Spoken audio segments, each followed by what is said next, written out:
대서양에 위치해 있는 스페인 카나리아 제도의 중심지 라스팔마스는 인구 약 40만 명의 항구 도시입니다.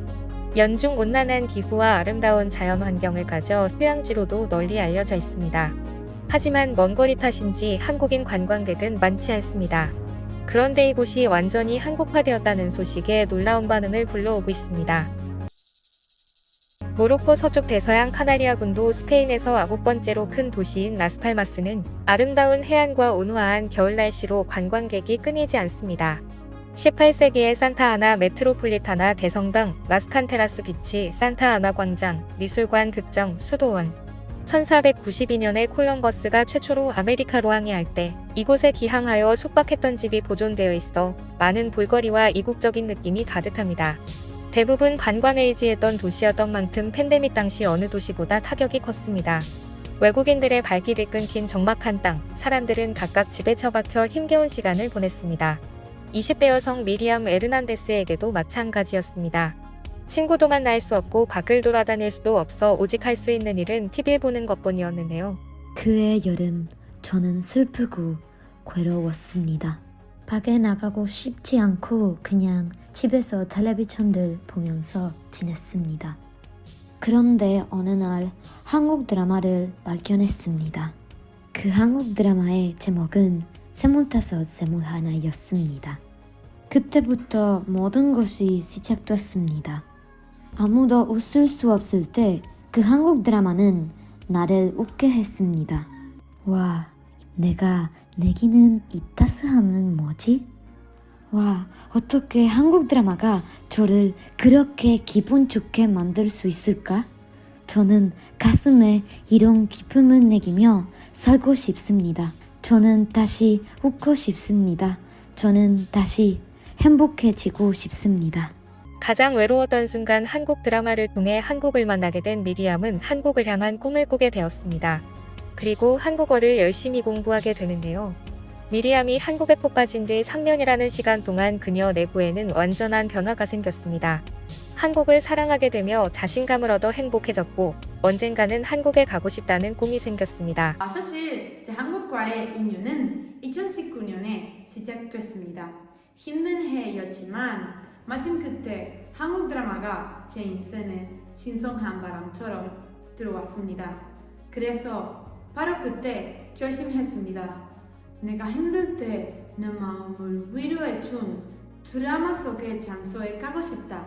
그래서 첫째, 드라마 이태원 클래스에서 박세로이가 포기하지 않기로 이태원 다리로 가고 싶고 거기서 가호의 시작을 듣고 싶습니다. 둘째, 가호의 연인을 들으면서 너들섬에 가고 싶고 거기서 소달미와 남도산처럼 제 꿈을 쫓고 싶습니다.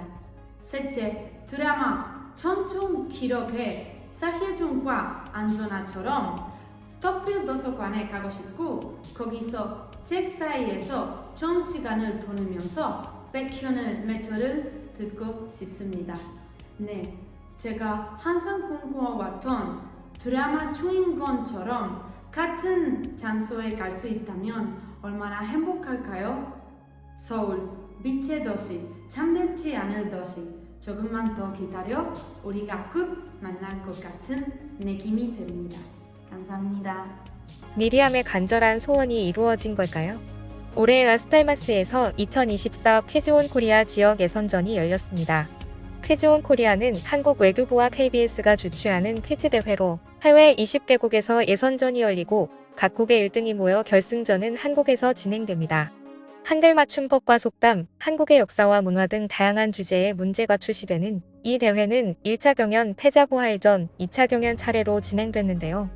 라스팔마스에서 한국에 대한 문제를 맞추는 퀴즈 대회가 열렸다면 누가 1등이었을까요? 당연히 미리암 에르난데스 참가자가 1위에 올랐습니다. 1위를 한 미리암은 KBS와 외교부의 초청으로 그토록 꿈꾸던 한국에 방문하게 되었고 처음 그녀를 빠져들게 했던 드라마의 배경이 된 곳 이태원에도 가보고 노들섬도 거닐었다고 합니다. 처음에는 잘생긴 한국 남자 배우들 때문에 한국 드라마에 빠져들었다면 드라마를 보면 볼수록 한국어에 대한 애정이 생겼다는 그녀, 그리고 알면 알수록 더 한국에 강하게 매료됩니다. 미리암이 한국어를 좋아하고 열심히 배우게 된 이유는 생각보다 깊이가 있습니다. 한국어는 관계의 언어이자 우리의 언어예요. 스페인어는 나에 초를 맞추고 있지만 한국어는 나와 우리 사이에 경계선이 없어요. 우리 가족, 우리 학교, 우리 팀. 우리가 들어간 말을 들으면서 저는 감동을 받았어요. 한국어가 제 인생에 나타난 것에 대해 감사해요. 한국어는 국경을 초월하고 사람의 마음을 정복합니다. 한국어를 완벽히 하기 위해 공부를 멈추지 않는 미리암은 이제 자신이 가장 좋아하는 한국 드라마 작가가 되기 위해 또 열심히 공부하고 있다죠. 그런데 한국인들에게 많이 익숙하지 않은 라스팔마스에서 어떻게 미리암이 이처럼 한국어를 능숙하게 공부할 수 있었는지 궁금한데요. 사실 라스팔마스는 거리로 나가면 한국 식당과 마트, 한국 미용실, 태권도장 등 익숙한 풍경이 쉽게 눈에 들어옵니다. 관광지로는 한국에 잘 알려지지 않았을지 모르지만 해양수산 관련 분야에 종사하는 한국인에게는 아주 잘 알려진 지역인데요. 라스팔마스는 참치잡이 어장으로도 유명합니다. 이곳은 약 60여 년 전부터 한국 원양어선의 주요 기지로 활용되었으며 유럽에서 제일 크고 오래된 한인사회 중 하나가 이곳에 있습니다. 1960년대 한국 수산업 발전을 이끈 원양어업의 전진기지로 당시 수산한국이 주도한 경제 한류의 중심지이기도 했죠. 제주도보다 약간 작은 규모의 섬이지만 한국인 선원들이 가장 많이 머물던 시기에는 한동안 40여 개 이상의 수산회사와 상주교민이 5,000명이 넘은 적도 있었습니다. 하지만 1990년대 들어 온양어업이 퇴조하면서 지금은 1,000명 남짓한 한국인이 살고 있는데요. 현재 라스팔마스 데그란 카나리아 대학에는 한국해양수산개발원이 개설한 한스페인 해양수산협력센터가 운영되고 있고 세종학당과 한글학교가 세워져 한국어 교육과 문화 전파에 큰 역할을 하고 있었던 거죠. 1979년에 설립된 라스팔마스 어머니회는 자선음식 바자회를 개최하여 얻은 수익을 해마다 라스팔마스 구루이웃을 위해 기부하며 현지 장애아동 돕기 태권도 시범대회를 개최하는 한국인 태권도 사범도 있을 정도입니다. 그야말로 일찍이 한류와 한국 전통 문화가 자리 잡은 곳. 미리암이 팬데믹 동안 한국어를 제대로 배울 수 있었던 것도 60여 년 전 이러한 인연 때문일지도 모르겠습니다. 외국인들이 한국어를 배우는 세종학당은 올해 18곳이 더 늘어나 전 세계 88개국 256곳으로 늘었습니다. 신규 지정된 곳은 네팔, 사우디아라비아 등 아시아 8개국 10곳과 독일, 스웨덴, 이탈리아 등 유럽 5개국 6곳, 호주, 쿠바입니다. 세종학당을 개설해달라 요청하는 나라들이 얼마나 많은지 세종학당 지정심사위원회는 4개월에 걸쳐 서류심사와 현지 실사까지 진행해 선정해야겠다는데요. 한국어를 배우는 게 소원인 외국인들이 공부를 잘할 수 있길 바라며 오늘 내용은 여기서 마치겠습니다. 지금까지 꿀튜브였습니다. 오늘 영상이 도움되셨다면 구독과 좋아요 부탁드리고요. 앞으로도 꿀튜브 채널에 많은 관심 부탁드립니다. 감사합니다.